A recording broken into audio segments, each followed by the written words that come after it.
do it cause I wanna. I just popped this main bitch, consider that a warning. Told them boys to go harder, sit down with your homies. I ain't scared of nothing, you can't tell me nothing. Run it back like hold up, do it cause I wanna. I just popped this main bitch, consider that a warning. Told them boys to go harder, sit down with your homies. I ain't scared of What up, YouTube world? Welcome to the very first video for the Fade Up podcast. I'm Bryn, aka Birdman, or Birdman Bryn, as you hear. Hopefully, you listen to the show to know that. If you're not listening to the show, thank you for viewing this for the first time. Please do subscribe to the show. Also, please like and subscribe to this video. Just wanted to touch bases with everybody first. Kind of make an inaugural video, man, to kind of talk about the reasons behind the show, my inspirations behind it, and the reason why I do what I do. So just to give everybody a little bit of introspective into how this all came about. I would say about a little over a year and a half ago. Let's not say a year and a half ago.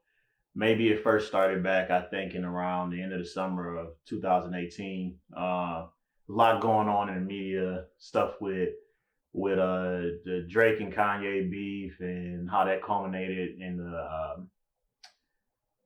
with Sicko Mode, and then there was Nicki Minaj stuff going on. And you know, I go into my barbershop. I go get my hair cut every other week. Right now it's a little bit longer, obviously, but you know, I still go in and get it lined up, faded up and all that. But I will go in every other week, you know, have discussions with my barber. My barber is a good friend of mine. You know, usually how it happens is you go to the barbershop, you build up that rapport, you find a great barber, and you keep going. With him, you know, I had knew him prior to him cutting my hair.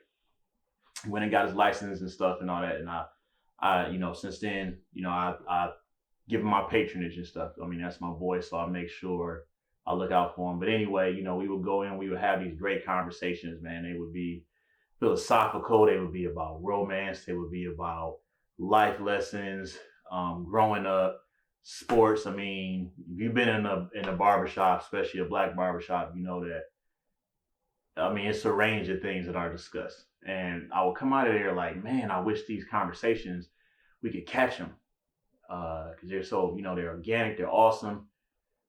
To the point where sometimes you be in there, you get your hair cut, you done, like you don't even leave yet, or you come in there early and, you know, you had those discussions. So anyway, my girlfriend at the time who I was with, I used to talk about really, you know, kind of like those conversations with her. I'll have conversations with her about what we talked about after that. And without going too much into her business and everything, I know at that time she was talking about blogging.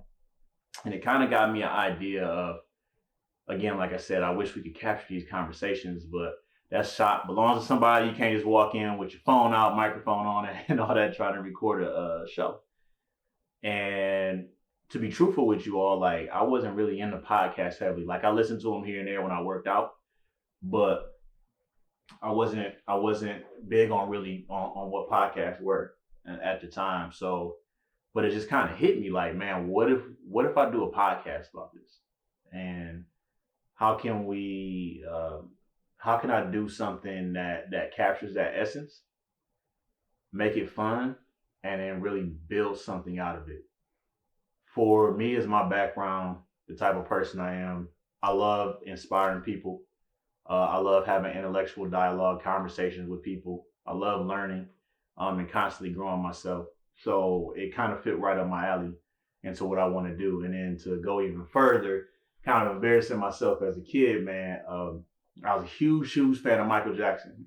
We actually got an episode on Beyonce versus Michael Jackson, man. I hope y'all check out. But huge fan of Michael Jackson, to a point where I used to do like these concerts in front of my grandparents. I had participated in a couple of talent shows and all that. I thought I was gonna be Michael Jackson growing up. You couldn't tell me I wasn't gonna be the next Michael Jackson, but you know, unfortunately, I couldn't sing for shit. Still can't sing for shit. But I can dance my ass off. So entertainment was just always something I wanted to do.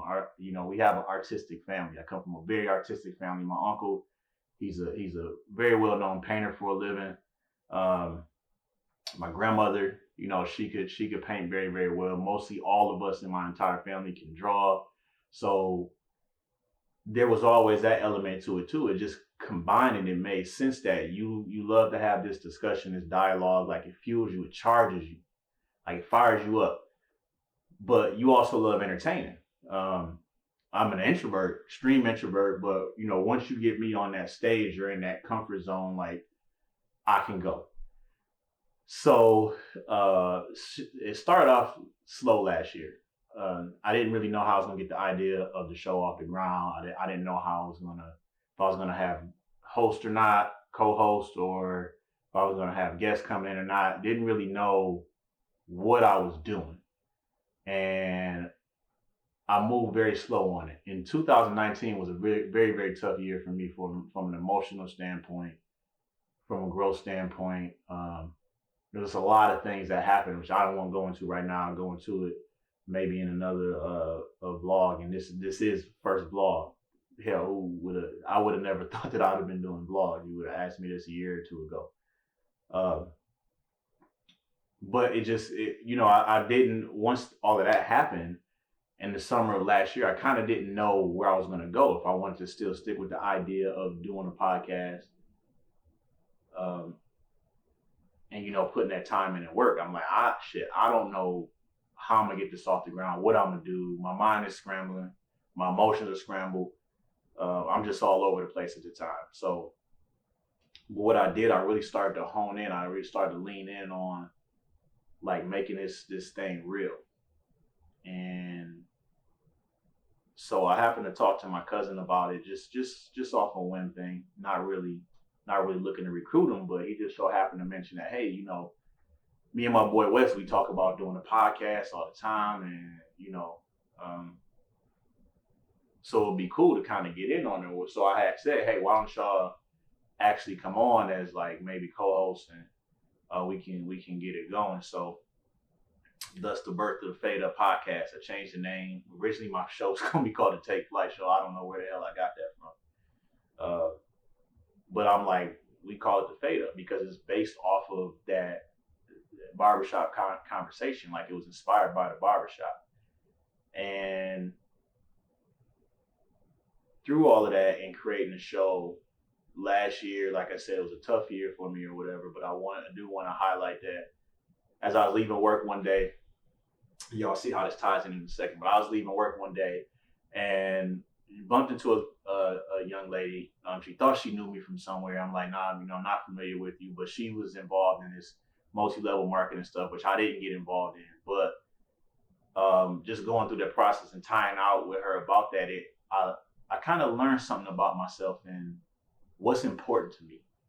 Why I want to do what I want to do. A lot of people do shit thinking about, they want money, they want fame, they want all these. All of us want a quality of life, a certain quality of life where we can feel comfortable, right? But we need something that gets us there. We need a why. My daughter, I have a 10-year-old daughter. She's definitely my why. Huge part of my why for everything. But going through that, I started to kind of learn, like, what is it that truly fuels you? It's not money. Money's not a thing that you think about. I mean, it took me about into the last maybe 4 or 5 years to start really focusing on goals and things like that. And over the last like 6 months or so, I kind of honed in on more. But what is it that gets you? And when I would look at my goals, money was never that top of the list thing. It was there. It's always there. Money does, definitely is a driver for me. If it wasn't, I would call my boss and was like, hey, I'm going to come into work and y'all ain't got to pay me, which that should have never happened. But I was like, what is it that fuels you? What are the things that are important to you? If you could strip away everything and you could have this great quality of life, what would be the cornerstone of that? And my major thing was time. I want to be able to get up and decide what I'm going to do today. I want to be able to spend more time with my daughter. I want to be able to I am an involved father, but I want to be very, very much so involved, be able to be there and not have to worry about work being a crutch. But knowing that we're in a position and I have a business that's in a great position that no matter whether I actually am there or not, I come into the office or not, that business is going to continue to make money. And it kind of got that from Robert Kiyosaki's Rich Dad Poor Dad, when he talks about the quadrants or whatever.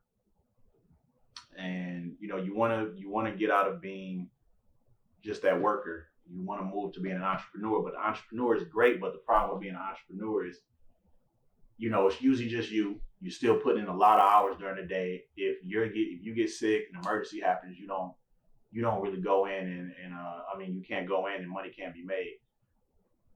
But if you're an investor, the investor quadrant, or if you're in the business quadrant, like those are people that they have these big businesses, or like I said, again, investors are involved in multiple businesses. They know that they're going to make money no matter what. You think of people like Bill Gates, you think of people like Jeff Bezos, you think of somebody like Steve Jobs, who's a big influence on me.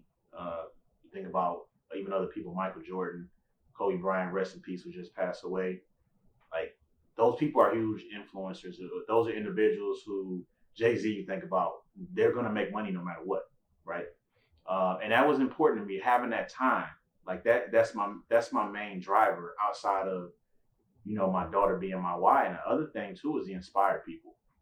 I love inspiring people. I love that as I do this show and I focus on it and it's growing and I do things and I start to be more vulnerable and expose myself in life, and as I continue to grow spiritually, inspiring people is so important. To know that, as I mentioned earlier on, I came into this not knowing much about podcasts. I know a hell of a lot more than I did before, to a point now where I don't want to just have a podcast. It's awesome having a podcast. It's fun. But I want to turn this into a production company. And at production company, I want to eventually tap into a network that's an internet-based network that focuses on blogs like I'm doing right now, and podcasts, because I feel like that's where the medium is going. It's a wide open space in that world, and I want to be on the ground floor for it. So inspiring people is so much of a big deal to me. And that's what I'm looking to do with not only the podcast, but where I'm going. I'm very much so believe that the things that we strive for, the goals that we have, whatever they are, whether it be a financial goal, a love goal to be with a certain person or whatever, whether it be to have a certain quality of life, vacations, whatever your dreams are, you can absolutely achieve them if you believe in yourself. But what is that why behind? What's that driver behind it? Because there's really no driver, no purpose behind it. You want to get there. So I just wanted to touch on that. Thank you for seeing me on my first vlog, because this is a vlog. Probably awkward right now. I'm stuttering a little bit, but I get more comfortable with that, which is crazy because I don't do this as much on the show, on the podcast. But I guess it's because it's on film. But y'all join me in the coming weeks. We're gonna start it off with this. You also start seeing shows and things that are gonna pop up on YouTube. Just want to give you guys a glimpse into our world, my thoughts on things, and just kind of grow this from there. So hopefully y'all stay on this journey with me, just like y'all staying on a journey with the podcast. Please follow the show. Again, like I said, like and subscribe. We're on every major podcast platform: Apple Podcasts, Google Podcasts, Spotify, iHeartRadio, Pandora. We pretty much are everywhere. So don't hesitate to look for us and jump on. Comments, suggestions, whatever you guys got for us, please leave it. Also, if you got any questions, you want to give any feedback, you email us at thefadeupodcast@gmail.com. Thank you for coming on this journey with me. Thank you for being involved in this first episode. For those of y'all who are viewing this, or I'm sorry, this first vlog. And I look to do many more. So thank you for your time. Peace. I ain't scared of nothing. You can't tell me nothing. Do it 'cause I wanna. Yeah, I do it 'cause I wanna. You can get it if you